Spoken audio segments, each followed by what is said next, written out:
It is disheartening to note that 293 innocent children have also lost or tragically lost their lives. Kuphehlelelwe iphulo leentsuku ezili-16 elilwa udushe lujweliswe kumanina nabantwana eMbombela eMpumalanga namhlanje.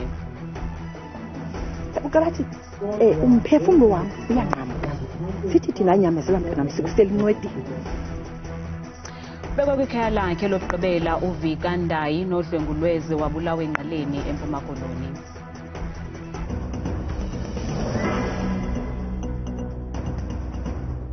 Sinamkele kwiindaba zethu ngokuhlwanje ndambe ndodwa ndamba nokuphumza sikhumba noyitoliki yolwimi lwezandla Bhotani Mzontsundu.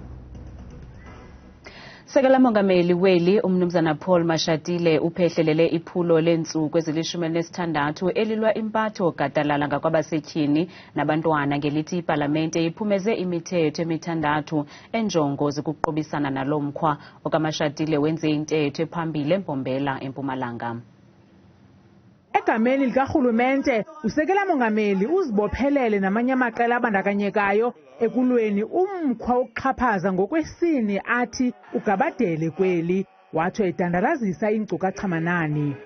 We are committing as a society, as men and government, to this fight because as of the 2022-23 fiscal year, almost 53,000 South Africans reported being victims of a sexual crime. It is disheartening to note that 293 innocent children have also lost or tragically lost their lives, leaving behind a void that can never be filled. We must put this to an end.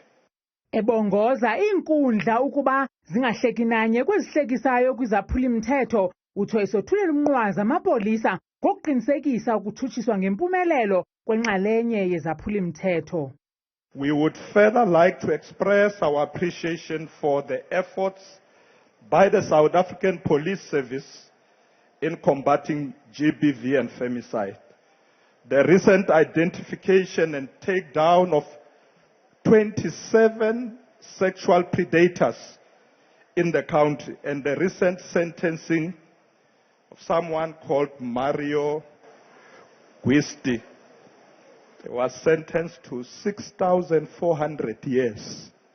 Kusenjalo eGauteng umphathiswa wokhuseleko loluntu unkosikazi Faith Mazibuko unikezele ngobuxhakaxhaka buza untama abo bampatho egadalala ze oonozakuzaku abalwa noluxhatshazo bafundisa abantu ngendlela asetyenziswa ngayo lo ntamnani.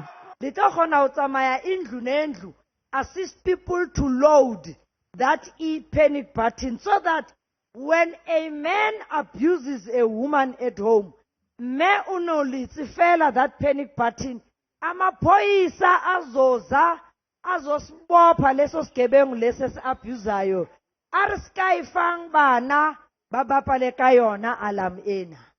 Bobabini usekela mongameli nomphathiswa bahlaba ikhwelo nakwabo baphila nokukhubazeka abathandana besisini esifanayo namadoda ukuba bazise emapoliseni izenzo zempatho gadalala ngakubo. Phansi nge-gender-based violence, phansi! Lusothukile uluntu lwasenqaleni emva kokudlwengulwa kuhlatywe kubulawa umfundi webanga lika-grade 11 eZanokhanyo Secondary School kwiveki ephelileyo. uVika Dayi wahlaselwa kwilali yaseTshisabantu yaye wachaza ukuba ngubani omhlaseleyo ngaphambi kokuphuma umphefumlo. Abahlali bawuthabathela ezandleni zabo umthetho de umrhanelwa wasweleka. Sisithonga santoni na esi? Kade ndidliwa zintlungu zokubukela amanina ebulawa. Washicilela ividiyo yobundlobongela obusekelezwe kwisini kanti naye uza kuba lixhobe eliphulukana nobomi balo kwangesi siyileku. uNoncedile wayekunye noVika Dayi obeneminyaka 19 ngethuba enikezela kwinxeba lokuhlatywa.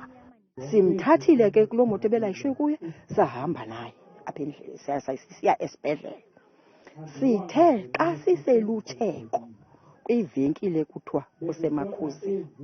Uqale ke wasibuza lo mntana uba osisi bakhe uqala athi umphefumlo wam uyanqamka. Sithi thina nyamezela mntana sikusela incwedini ekubeni ke hayi ke sahamba. Uthe xa sikude kufutshane uba sizawungena emakhuzeni straight sambona batyhini uthe ilizwi lakhe lokugqibela, oosisi bam nibaxelele na, kanti kukugqibela kwakhe ubomi. Masixole Mabhola uzibandakanye noluntu lwaseNgqeleni ukuncedisa usapho ngeendleko zokungcwatywa kwale ntwazana zelangenelela nesebe lophuhliso loluntu.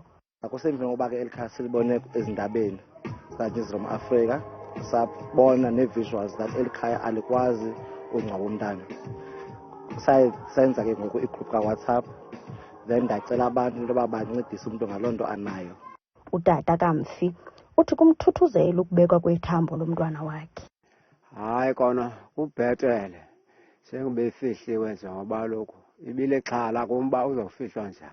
Ukusweleka kaVika Dayi kuzawuhlala kuyinxalenye yesikhumbuzo sabasetyhini abaphulukene nobomi ezandleni zamadoda. Ukungcwatywa kwakhe kunqwamane nosuku lokusungulwa kweentsuku ezili-16 zokuqubisana futhi kuqatshelwa ubundlobongela obujoliswe kumabhinqa nabantwana kweli. Kwiindaba zethu kuChannel 163 ndinguSiphosethu Boyi eLwandile eNgqeleni eMpuma Koloni.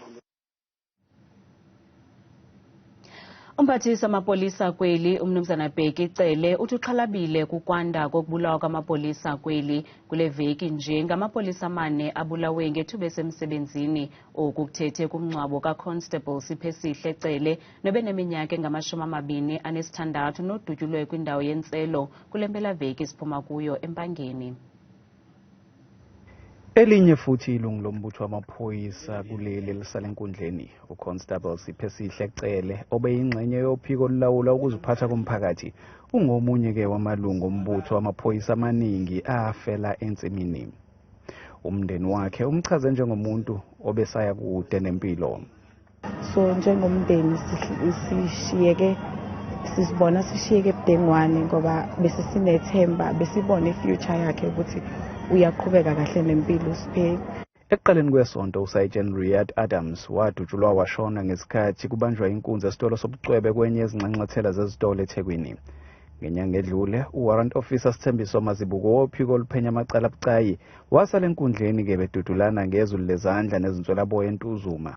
Ungqongqoshe ucele uthi izigebengu aziqathake emafini okwemvula. Asikho isigebengu esifika nemvula. Zonke izigebengu ziphuma emzini yenu. Zonke izigebengu ziqamele engalweni zenu. Zonke izigebengu zibeka ibhamu phansi komqamelo bese uqamela phezu kwakho bese lokusibhekisa ntombazana ukuthi sisaphephile nisibhamu. Owazi ukuthi asikho emthethweni. Ungqongqoshe ucele uthi ke nakuba zehlile izibalo zobugebengu KwaZulu-Natal, kodwa ke usakhathazekile ngalesi sifundazwe. Ubese yalela amaphoyisa ukuba anyuse igiya lokulwa nezigilamkhuba. These criminals are daring, these criminals they are taking on the police. By taking on the police, then just taking on the state.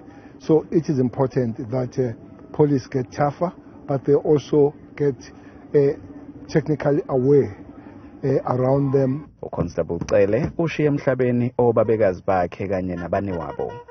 Ungqongqoshe wamaphoyisa uthi amalungu ombutho wamaphoyisa kuleli kumele aqhubeka alwisana nobugebengu ngisho esengale kwethuna. Ezindabeni zethu kuChannel 163 olethelwa iNewsroom Africa, nginguNtando Mnyandu emakhosini ngaphandle kwaSolundi.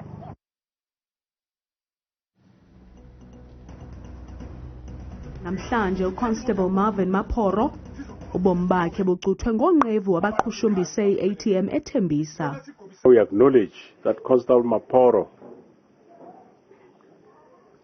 during his passing on 16 November 2023, he bravely responded to the call of duty where him and others received a call to attend to an ATM bombing. It's unfortunate that he lost his life in that battle. Usapho lichazele ndoda yomthetho njengotata obenothando ebantwaneni bakhe yaye elipolisa elihloniphekileyo. I remember the last day we talked, you said you will walk with me in dark and light.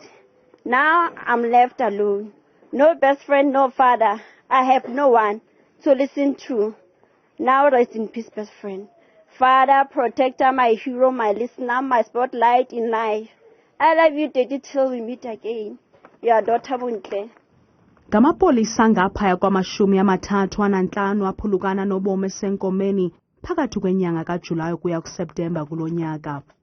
Usekela mphathiswa wamapolisa umnumzana Kaizel Matale uvakalisa ukhathazeka ngokubulawa kwamapolisa.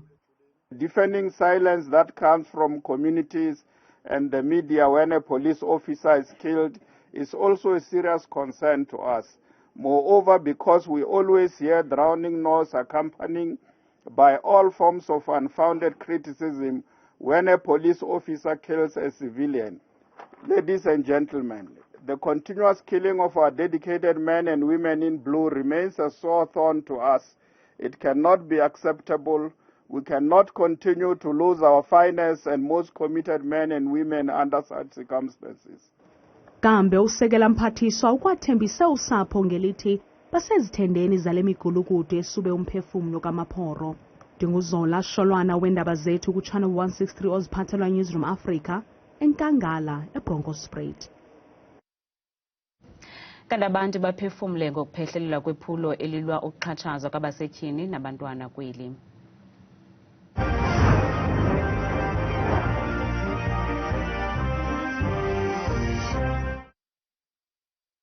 Okolaqala nje liphulo ububhetele bona abukho kuya kuba worse endane bakube bhetele so urhulumente ngase noko akaqinisa ingalo yomthetho bayaphela abantu abangoomama ukhiwa nje amanzi ngesitye esivuzayo okanye uchithwa nje irights engcini otherwise urhulumente akanakwenza nto le nto iqala emakhayeni iye kwicommunity uba besinoyiqinisa emakhayeni nakwicommunity ngesinamadoda aright angahlukumeza abantu abangoomama. Hayi msasazi akabikho mahluko.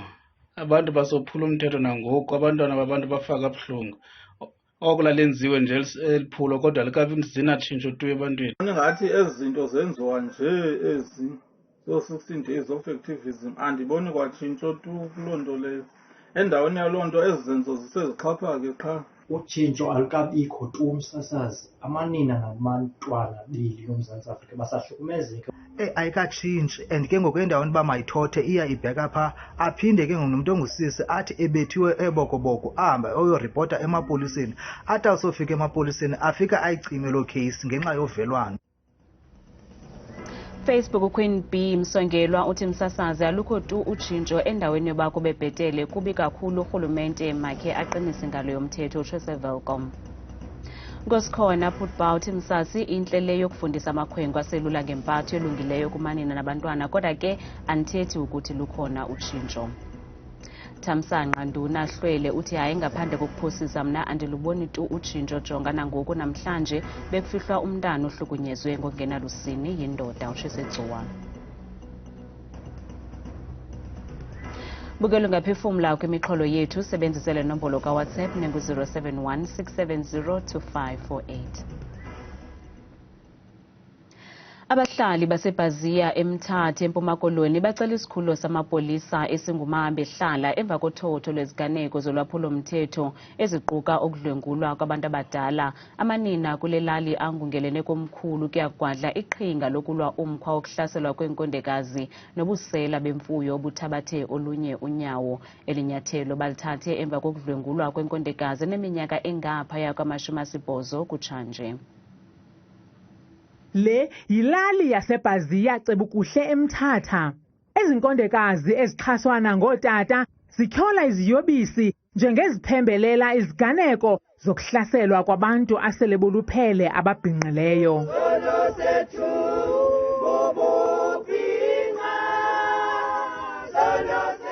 Olu dlwengulo nenye enzekayo isukela kwiziyobisi. Akuqali kudlwengula umuntu wesifazane. Ukuba sibala kakuhle inoba ngumuntu wesiXhenxe nangaphambili ayingumuntu omdala. Inkosi yalelali ithi abalali buhlayo lulwebiwo lwemfuyo. Kwigame yokuqala andizange ndive noba ziphumile ndava nje kukhala itakane xa ndiphuma ndibe ndibuzile ebantwaneni igusha ziphelele bathi ziphelele. Xa ndiphuma le izigusha zakuthi ezi xa ndisithi xa ndisiye ubuhlanti buqhekezwe ngaphi akuqaqwe ucingo kwelacala. Ndiye ndaphuma ndowuva izinja zikhonkotha njengendoda yomsi kanti ekuphumeni kwami ndizithele ndava ngembumbulu zabe zinidubula. Ndiqinisekile kuwo lo mzi lona imbumbulu ezazimke namapolisa apha zingapha kwe-35 amakhoba. Xa zivukwa kusasa bazizawuvulelwa afumanise umuntu ozijongayo kokubana azikho. Xa yengena bunzulu kule ndawo izikuyo afumanise ubucingo luqhaqhiwe kuyintsini ke kwanye kusasa bangomgqibelo. Yasinika ke into yobana aziziphumelanga zithathiwe.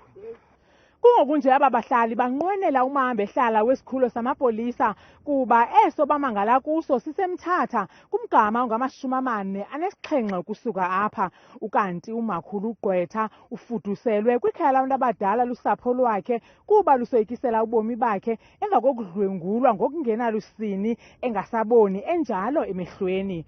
Kwiindaba zethu kuChannel 163 ngokuphathelwa yiNewsroom Africa, ndinguntsiki Noyiya eBaziya eMthatha. Kanothabile Makhaphela selengqangile neMozulu.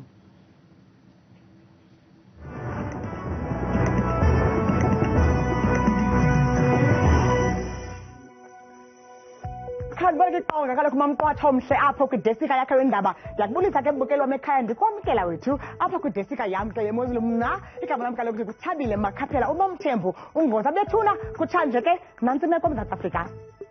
Kodwa ngokuba zipha kaloku iindawo eziphakamileyo ingqele yethu yemvula nemimoya njengapha kaloku kooMusina ngo-23 degrees bahambe ke nemindabo futhi ngomso phaya kwixaka lesibekele lazulu futhi ngama-30 anesithoba isentle isenjalo lo mozulu kwakhona phaa kwincamo ko-Ficksburg ngo-18 degrees. Bukeli masiqwaseni kaloku ngokubanzi ke amaphondo onke apha eMzantsi Afrika sivule phaya eMpuma Koloni njengaphaya kaloku eAlwani ngo-17 degrees bahambe kakuhle ke futhi chunqembe neminyabo ngama-35. Nantsika bethu imozulu phaya eFree State ngomso njengapha kumbindi welaphondo eVelcom nge-18 itshisi bemandla lamini ngomso futhi bayivale kakuhle ngama-30 ekhatshwa sesasithandathu. Nanso ke emzontsindo wam apha ekhaya imozulu entshona koloni njengapha kaloku ngasenxwemeni kwa-Fredendal ngo-14 degrees bahambe nemindabo ngokuthi bayivale kakuhle futhi ngala-30 equkudlula kaloku sesithandathu. Bethuna ke yeze yenje la mozulu phaya kwela phondo laseNorthern Cape phaa kaloku koGuruman ngexesha lasekuseni phaa ngomso ngama-21 ihambe kakuhle iminyabo ngomso futhi imiyoli ngama-30 equkudlula kaloku sesithandathu.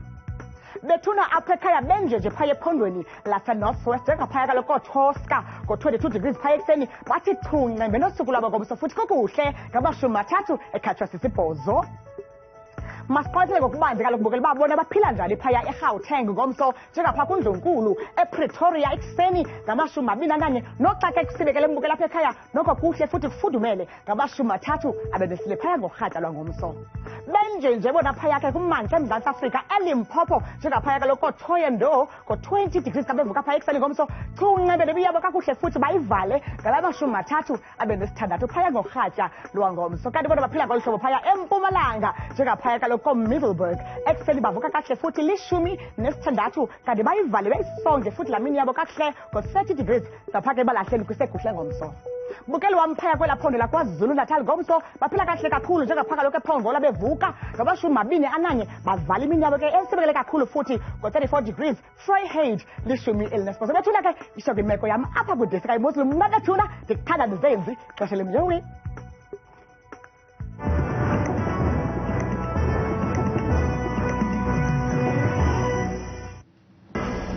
Bukela ungazifumana izindaba nezinye kwiqonga lethu le-YouTube nelithi Iindaba Zethu 163 kamnandi nowethu.